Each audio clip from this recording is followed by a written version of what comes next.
what Michael Scheer told me is true. The president retweeted a tweet of mine from 11 hours ago while I was talking to Michael Scheer.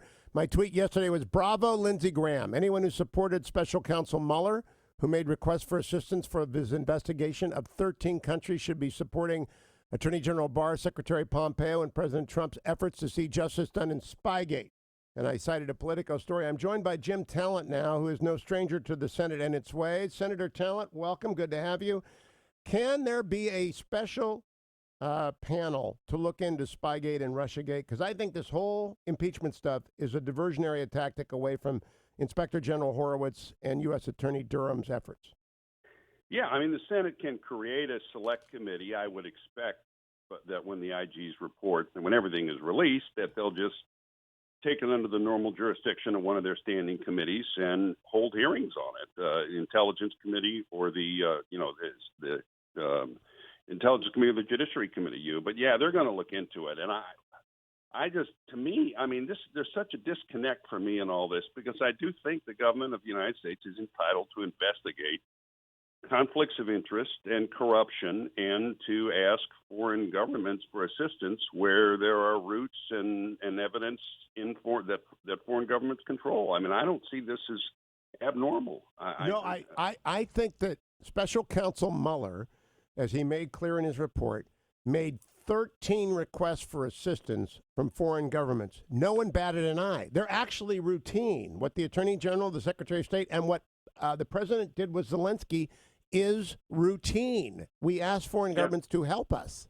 That's exactly right. And so the issue really is, I guess what they're claiming is that you can't do this when some of the people involved in the investigation are part of the other party, which is just not true and not a rule that they followed. They began an investigation which had foreign roots against Trump when he was the Republican nominee for president.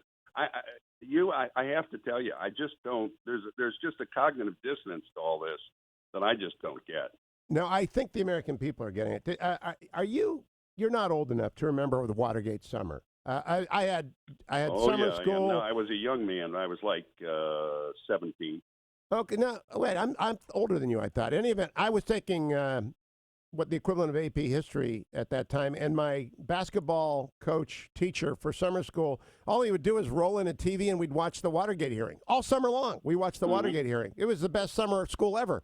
But I remember every minute of that, and that was focused the American attention on what the problem was. I want Lindsey Graham to do that. I want to have Horowitz up. I want to call in Comey. I want to have McCabe. I want Page. I want Strzok. I want Ben Rhodes. I want Susan Rice. I want Samantha Powers.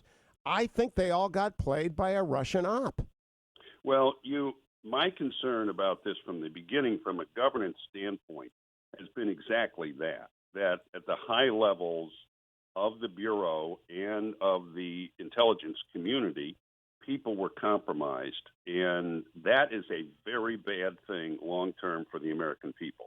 In other words, that I've always thought has to be rooted out and investigated, because we have to have some confidence in these institutions that they're capable of operating within the rules and they won't be compromised by politics. And it's pretty clear to me that there was a cabal that was compromised. Yeah, what did James Comey know and when did he know it? What did Andrew McCabe know and when did he know it? What did Susan Rice and Samantha Powers and Ben Rhodes and Barack Obama know and when John did they Brennan, know it? Too. I mean, there's a lot of people involved in this, and this is a governance thing.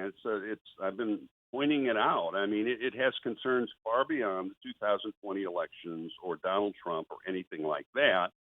And I think there was a pretty unique set of circumstances where they were highly tempted to cross the line, and I think a number of them did. And that has to be rooted out. I've had a lot of confidence that that's exactly what Barr was doing, and it's now appearing that the president's conversation with Zelensky was part of that. In other words, this is all part of what Barr is doing to investigate and root this out, which needs to happen. And they're not only saying that it was, they can make whatever political charges they want. They're saying this is an impeachable offense. I mean, this is what the government's supposed to be doing.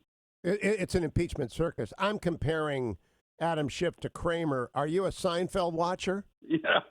Okay. Yeah, I am. I used to watch it all the time. Let me play for you a clip of Kramer on Seinfeld. Go ahead. What did you want to see me about, Mr. Leland?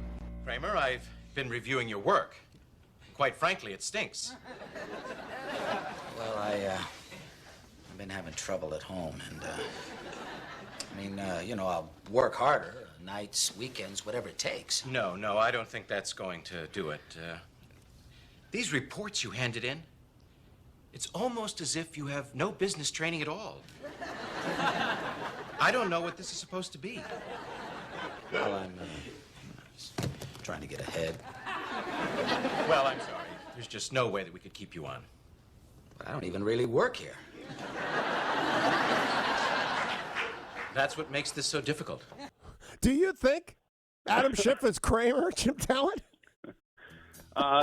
There is just a tremendous disconnect between they're all so vigorously pursuing this as if they have found something wrong, and what they're going after is the attempt to unearth what was wrong. You know what I mean? I don't.